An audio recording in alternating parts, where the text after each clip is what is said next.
merasakan nggak tantangan yang paling berat dirasakan dalam membangun DPM? Tantangan ya pastinya adalah konsistensi, Dok. Tadi kembali konsistensi ya. Karena kalau kita tidak bisa konsisten dan memberikan pelayanan yang baik pada pasien, pasien juga lama-lama akan menilai, oh ini cuma sekedar pencitraan aja gitu, ini bukan pelayanan yang tulus. Nah itu akan menjadi suatu tantangan.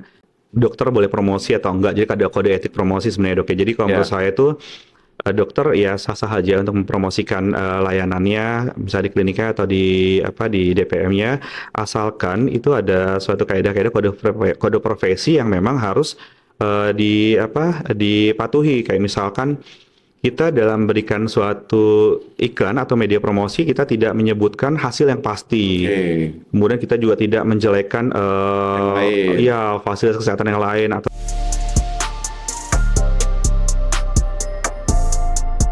Assalamualaikum warahmatullahi wabarakatuh. Jumpa lagi dengan saya Dr. Kornadi dalam podcast tentang kesehatan dan kehidupan. Hari ini kita luar biasa bersyukur kedatangan seorang tamu yang luar biasa yang menginspirasi kita dan mudah-mudahan kita bisa belajar banyak dari beliau. Dr. Ibnu Syifa MKK. Assalamualaikum Dok. Apa kabar Dok? Sehat Dok? sehat, Dok, insya Allah. Dari jam berapa Dok di sini? Baru nyampe atau dari tadi? Diundang jam 10 ya, insya Allah tadi on time, Dok, jam 10 sampai. Iya, siap. Nggak macet dari Cisarua Dok? Saya dari Bogor kan, Dok. Oh, dari Bogor. Iya. Nggak praktek ya? Di Magung nggak, pagi saya nggak praktek. Siap. Baik, Dokter Ibnu Syifa. Dokter Ibnu Syifa dari Fakultas Kedokteran apa Dok? S1, S2-nya? S1 saya UKI, Dok, angkatan 2000, kemudian S2-nya saya di UI 2013, ambil Magister Kedokteran Kerja. Terus sempat PTT di mana atau gimana perjalanannya? Oke, jadi kalau saya cerita sedikit nih, Dok. Jadi awal saya selesai tahun 2007 dari FK, saya sempat kerja dulu di Rumah Sakit Tebet, Jakarta. Di situ menjadi asisten Prof. Almarhum Prof. Sibuya, asisten dokter penyakit dalam ya Prof. Dok di sana selama 1 tahun. Nah, ternyata Prof mendorong terus nih, ayo kalian yang jadi asisten di sini sekolah gitu kan. Ya udah, akhirnya pada saat mendaftar sekolah terbentur PTT, ada wajib PTT dulu ya Dok ya sebelumnya kan. Nah, wajib PTT akhirnya ya udah saya memutuskan untuk PTT. PTT waktu itu saya ambil di Aceh, Dok, karena kebetulan istri orang Aceh, jadi ya udah kita balik ke kampung halaman istri deh ke sana di daerah Aceh Utara. Iya. Selama setelah tsunami berarti ya? Setelah tsunami, Dok, betul. Selama 1 tahun di Aceh Utara.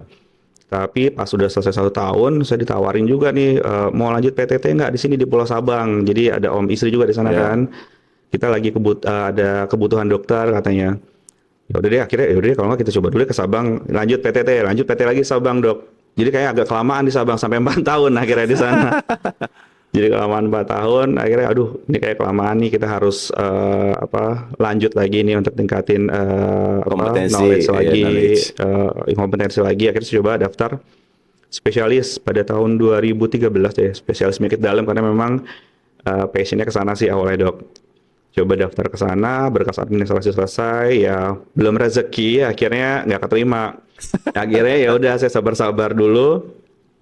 Selang 1 bulan kayaknya saya nggak bisa nih, saya pengen sekolah gitu. Ya udah akhirnya coba saya cari-cari, saya coba S2 dulu deh. Ya. Saya coba daftar S2, ternyata keterima di UI, ambil MKK itu, Dok. Nah, setelah itu pada saat ambil S2 di Bogor, kan saya balik ke Bogor berarti kan, Dok kan. Sebelumnya dari Sabang saya balik ke Bogor melanjutkan S2 di sini di Jakarta. Nah, selain kuliah, kan kuliah Sabtu Minggu, Jumat Sabtu, saya akhirnya memutuskan ikut praktek di DPM di Cisarua. Gitu. Okay. Selain itu, selain ikut praktek DPM juga, kalau nggak salah juga di Sentra Medika dan saat ini di Rukun. Betul. Gimana ceritanya? Jadi pada saat S2 itu saya kan praktek juga di DPM Cisarua. Dan selang 1 tahun kuliah dan praktek ada tawaran untuk di Rumah Sakit Sentra Medika, itu di bagian manajemen sih, Dok. Waktu itu posisi di kepala instalasi rawat inap. Saya coba apply dan alhamdulillah keterima.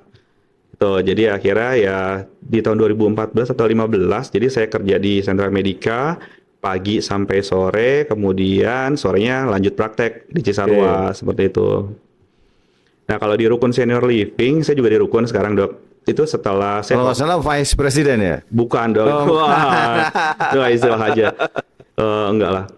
Jadi kalau di rukun senior living itu setelah saya selesai dari ini dok, dari apa? Dari Sentra Medica. Iya. Jadi saya pada saat resign dari Sentra Medica, kemudian ditawarin sama kebetulan waktu itu GM-nya tuh temen SMA, dinawarin, "Nu mau coba bantu di sini nggak jadi dokter atau konsultan dulu Iya. deh untuk senior di sini." Akhirnya yaudah saya coba gabung deh gitu. Ya udah akhirnya saya gabung dan sampai sekarang dok. Jadi udah 7 sampai 8 tahun Oh, kurang lebih. betah berarti ya. Insya Allah bersama senior. Dr. Ibnu, sebagaimana kita ketahui kan setelah lulus dokter, ada yang melanjutkan sebagai seorang dokter spesialis, ada yang melanjutkan sebagai seorang dokter keluarga, ada yang melanjutkan sebagai peneliti, ada juga yang melanjutkan jadi pengusaha, punya brand dan lain sebagainya. Dr. Ibnu pada akhirnya memutuskan, saya kayaknya bidang saya di praktek mandiri nih. Apa tuh kira-kira yang melatar belakangi keputusan itu? Itu sebenarnya kalau menurut saya kembali pada kesempatan sih dok ya. Ya. Jadi kalau mau spesialis, saya udah mencoba untuk spesialis. Ya Ya. mungkin hanya satu kali, orang ada berulang kali, tapi ya udah saya satu kali mencoba. Akhirnya ada jalan lain, keterima S2 dan pada saat S2, ternyata waktu saya fleksibel nih. Tetapi ternyata S2 yang saya ambil itu sebenarnya dok, itu kan kedokteran kerja ya. Jadi passion saya sebenarnya nggak di situ, tapi Ya. ternyata alhamdulillah keterima di situ. Ya udah saya jalanin. Akhirnya ya udah saya jalanin dan saya tetap menjalankan DPM-nya, dokter praktek mandirinya. Dan kenapa saya memutuskan tetap mengembangkan DPM-nya? Jadi selama saya kerja di Sentra Medica, awalnya saya masih bisa praktek juga. Ya berarti masih ada kesempatan saya untuk mengembangkan DPM saya seperti itu dok. Ya, dan waktu di Sentra Medica kan hanya di manajemen. Tapi kalau di DPM kita kan ketemu pasien ya. Di situ ada suatu Rasa suatu tersendiri rasa gitu. tersendiri gitu pada saat kita ngobrol sama pasien, apalagi mereka sembuh gitu, mereka bercerita, "Ih, dok, kemarin anak saya udah sehat. Nah, sekarang saya bawa yang lain lagi." Tuh kayaknya baru dikasih obat juga udah sembuh, itu rasanya ada suatu kepuasan sendiri sih, dok.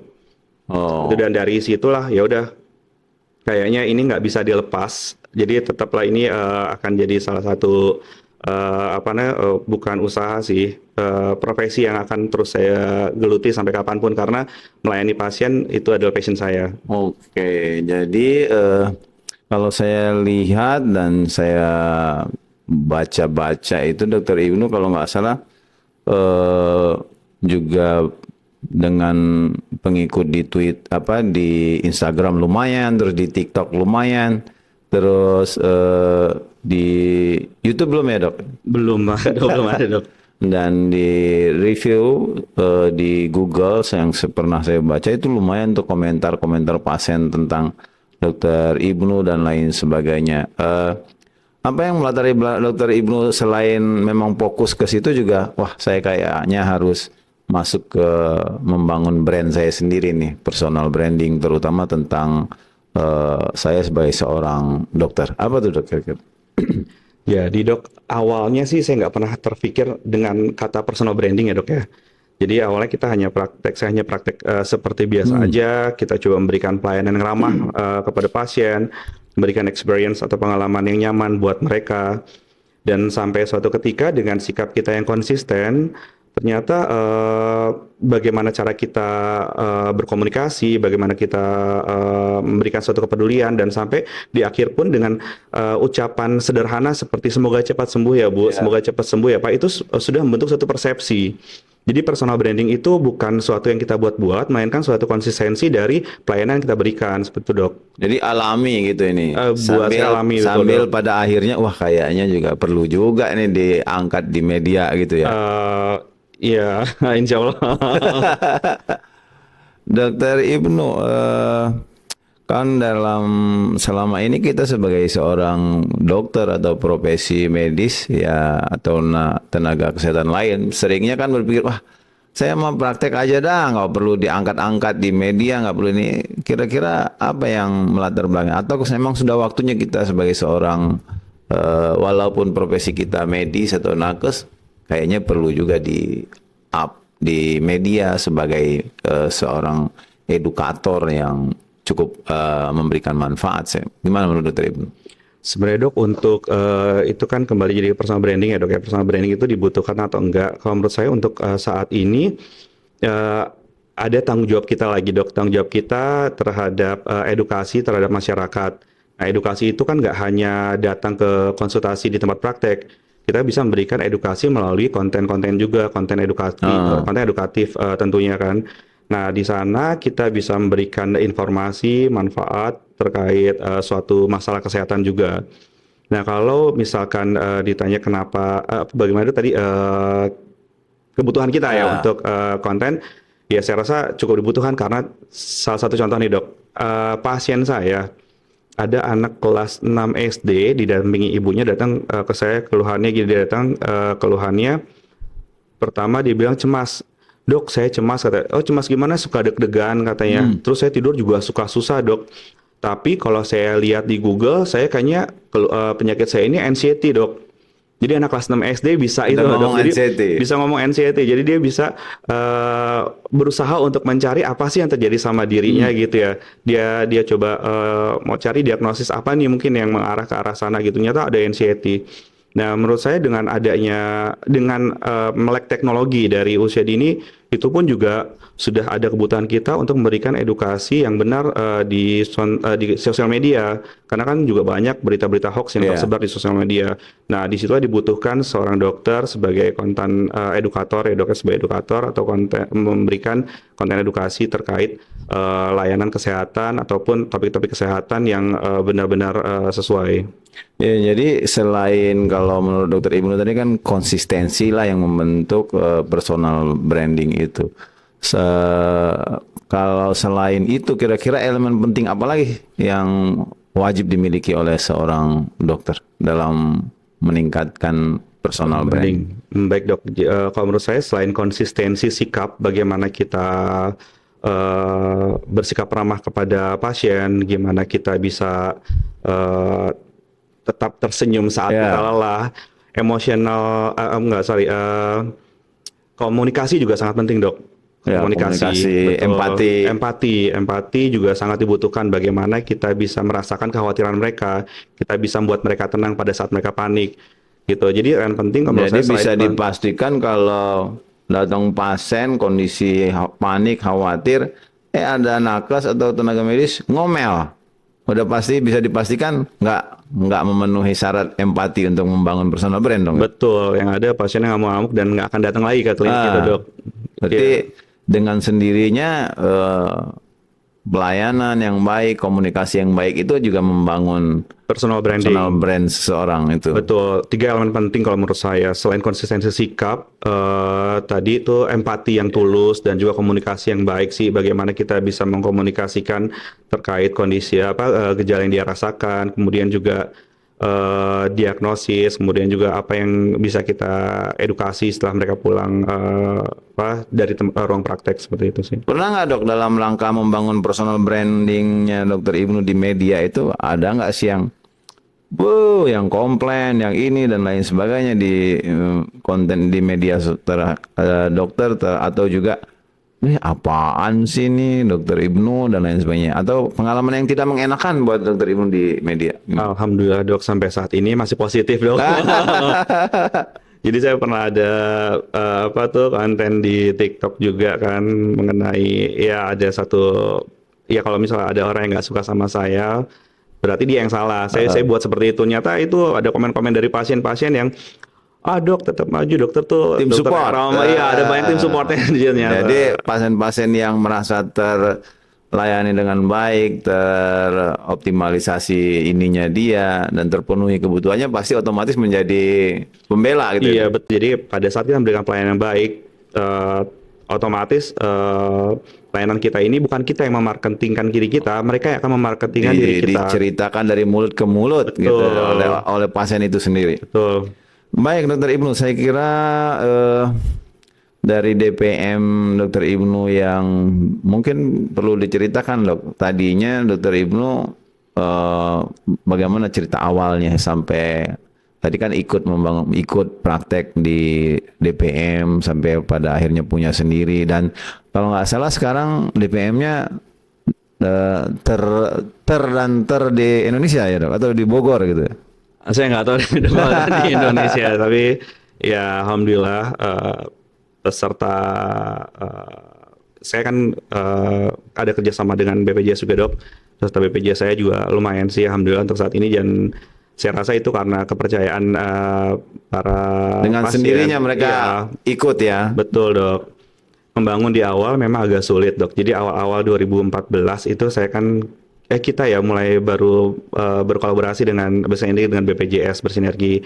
Nah di situ memang kan belum ada tuh dok pelayanan fasilitas kesehatan. Awal pertama kali. Itu awal pertama kali, dan saya mengambil peluang itu. Akhirnya saya coba kerjasama dengan BPJS, dan ternyata ada aturan bahwa setiap karyawan perusahaan wajib memiliki BPJS.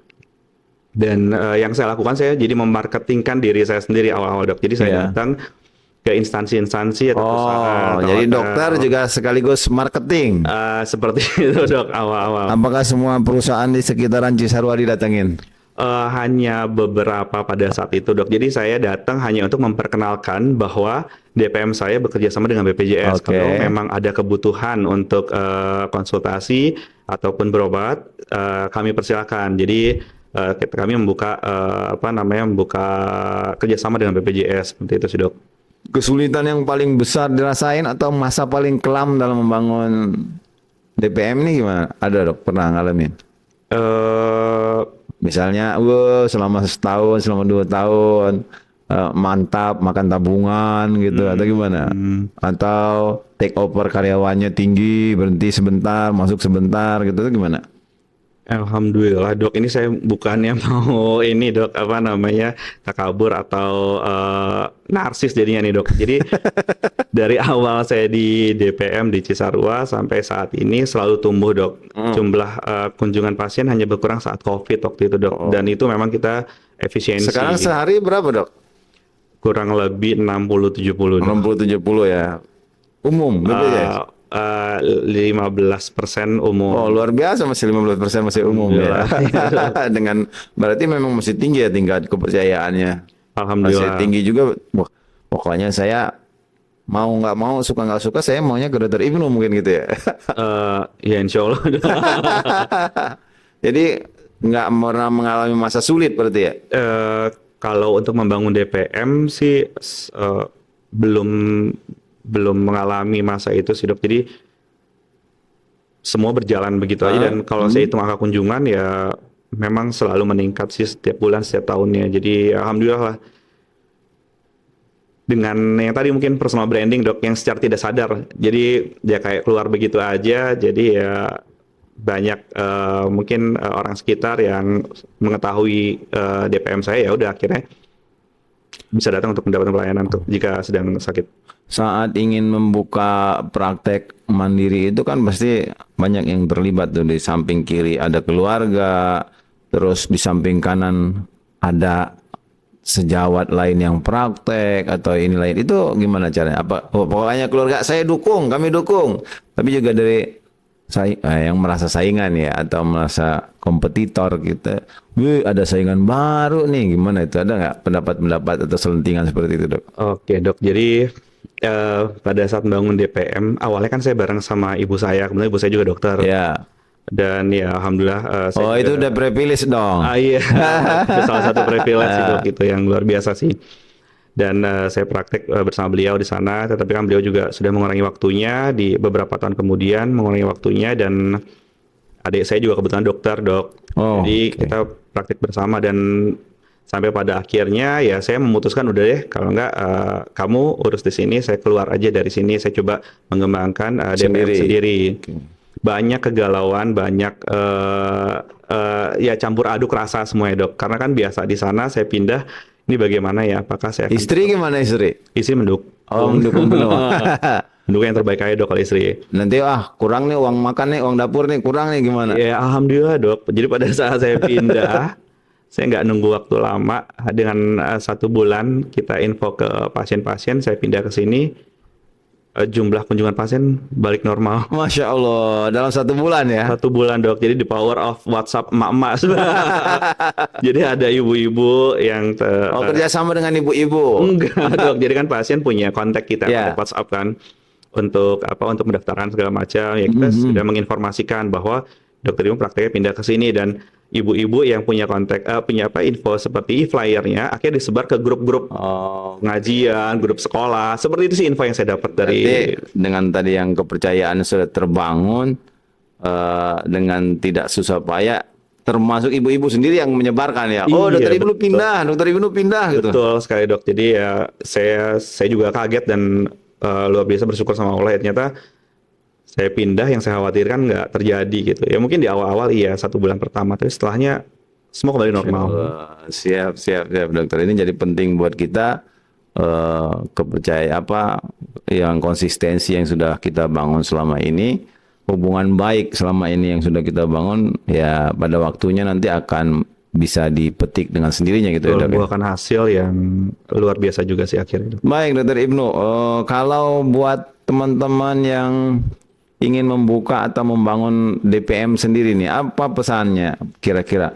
Siapin modal segini, terus keahlian apa yang harus dipunyai, terus apa yang paling tidak harus disiapkan?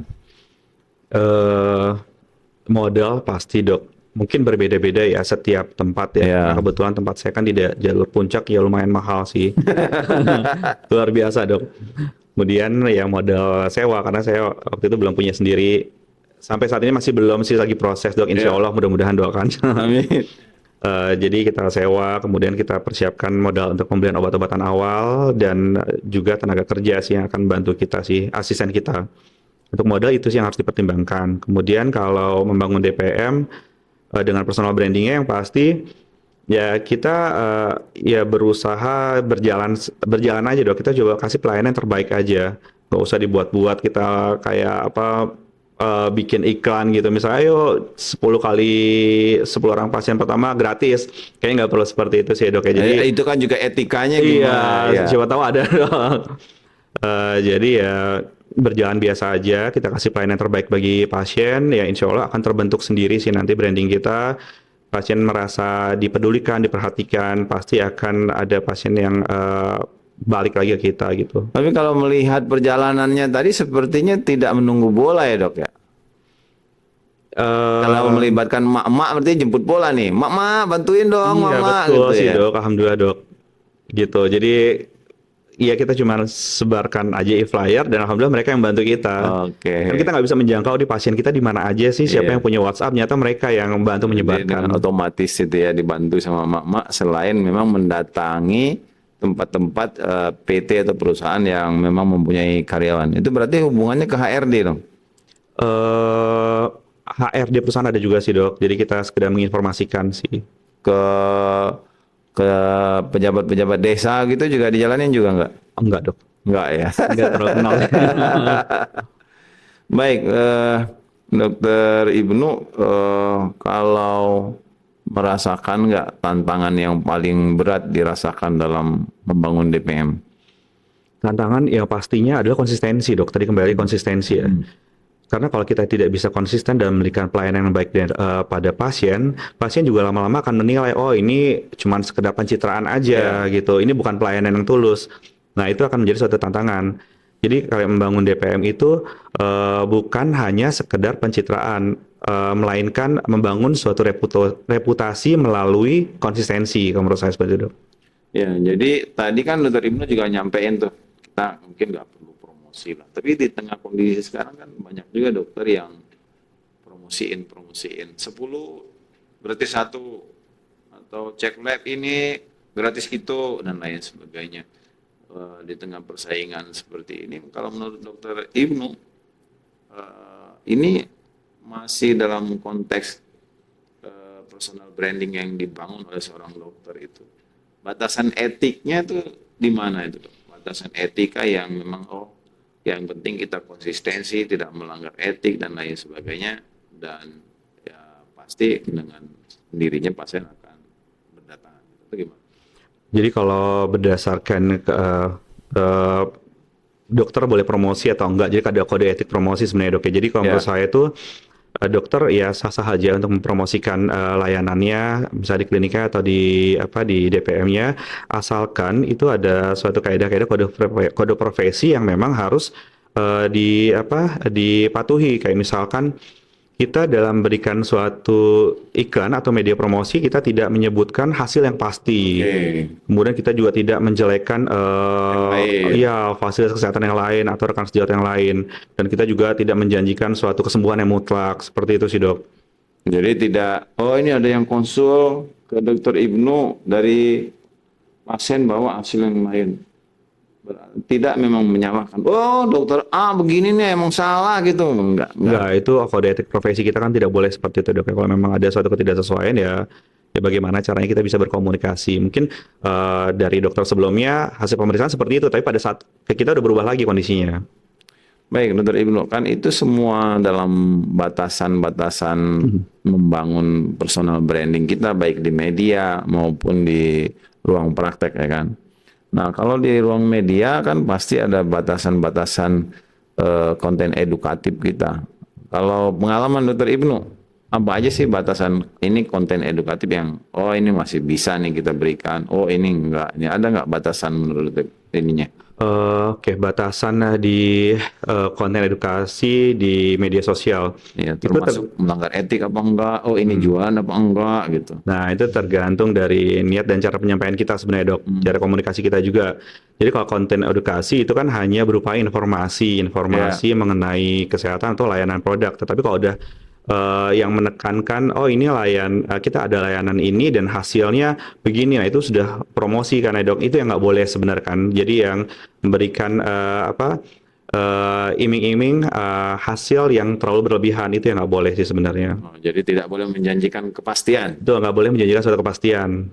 Baik Dokter Ibnu, jadi dalam pengalaman Dokter Ibnu selama membangun dokter praktek mandiri ini, selain konsistensi, komunikasi, juga gimana menurut Dokter Ibnu? Tim, Dokter Ibnu ada tim nggak nih yang membantu?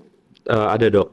Tim itu terutama frontliner ya dok, itu paling penting sekali di bagian pendaftaran. Pada saat pasien datang, kalau tim frontliner kita mukanya udah nggak enak, udah cemberut atau udah nada-nada nggak enak pada saat bertanya, itu justru akan mempengaruhi kondisi psikis pasien juga kan. Boro-boro dia akan berobat yang ada, mungkin dia akan kabur nggak jadi kan akan berobat ke sini gitu. Walaupun personal branding DPM-nya Dokter Ibnu keren, tapi kalau tim frontlinernya nggak pas dan nggak memberikan kenyamanan, mungkin juga akan kabur ya. Itu salah satu mungkin ya, itu ada kemungkinan ke arah sana juga sih dok. Ya. Meskipun sebenarnya ada istilah dokter minded ya, mau bagaimanapun, mau siapapun di situ juga nggak enak pelayanannya. Tapi kalau dokternya karena dia dokter minded, harus ketemu dokter, ya mungkin dia akan tetap pasrah di situ. Tapi dengan rasa yang pasti gondok, kesel, dan itu kan mempengaruhi persentase kesembuhan ya dok sebenarnya. Kan ada sugesti di situ juga kan. Kalau pasien datang di frontliner udah enak, nyaman, disapa, senyum, sapa sopannya, ramahnya udah dapet, masuk ke dokternya juga kita berusaha kasih pelayanan yang ramah, di obat juga dikasih tahu, dijelaskan mengenai penggunaan obat dan segala macamnya, itu pasti pulang-pulang udah ngerasa sehat mungkin ya sebelum minum obat. Ya, jadi pesan Dokter Ibnu buat teman-teman yang lagi membangun DPM, yang masih tertatih, yang masih berat perjalanannya, apa dok kira-kira? Kita tetap mulai saja dari hal kecil. Mulai saja ya dok? Betul, mulai saja dari hal kecil. Jangan kelamaan mikir. Jangan kelamaan mikir terus dok, tetap terus maju dok. Jadi kita tetap tunjukkan pelayanan yang terbaik, kita konsisten terhadap pelayanan yang kita berikan, jadi bukan dibuat-buat. Kita coba terus kasih empati kepada pasien yang berobat, dan insya Allah itu bisa berkembang dok. Baik, jadi pertanyaan terakhir nih dok, kalau Dokter Ibnu mengulang nih, misalnya, saya dulu kira-kira nih pasnya di bagian apa ya, pasnya dulu di DPM saya kurang ini gitu. Jadi kalau setting waktunya bisa dimundurin, Dokter Ibnu kira-kira memulai seperti apa nih, biar sekarang tuh lebih besar lagi gitu. Saya tidak puas dengan kondisi saat ini, tetapi kalau saya harus mengulang lagi, saya rasa tidak ada yang berbeda, Dok. Cuman saya akan memperbaiki layanan, mungkin kalau memang ada hal-hal yang dirasa kurang, saya akan coba memperbaiki layanan saya. Karena saya tidak menyesali proses yang terjadi di awal sampai saat ini, karena itulah yang membentuk saya hingga saat ini. Jadi kita saat ini adalah cerita titik-titik kita dalam setiap episode masa lalu kita ya. Betul, Dok, dan itu menjadi perjalanan yang menempa saya sehingga sampai saat ini. Sehingga pada hari ini. Baik, Dr. Ibnu, sebelum kita sampai pada kata penutup, Dr. Ibnu, apa pesan Dr. Ibnu buat kita semua, terutama dalam membangun pelayanan kesehatan, terutama dokter praktek mandiri? Oke. Pesannya, jadi dalam bangun satu personal branding di dokter praktek mandiri, ya personal branding itu bukan hanya soal viral ataupun kita terkenal, tetapi bagaimana pasien bisa mengingat kita, Dok, bagaimana pasien merasa puas dengan layanan kita, seperti itu sih. Jadi tetap konsistensi, kemudian juga empati dan komunikasi itu yang harus kita jaga. Jadi 3 ya, konsistensi, empati dan komunikasi. Jadi KEK. KEK, ya. Baik, Dr. Ibnu, terima kasih sudah berbagi ilmu pada kita semua pada hari ini terkait dengan dokter praktek mandiri dan personal branding yang dibangun bersamanya. Semoga bermanfaat. Demikian, bila itu, Assalamualaikum warahmatullahi wabarakatuh. Waalaikumsalam warahmatullahi wabarakatuh.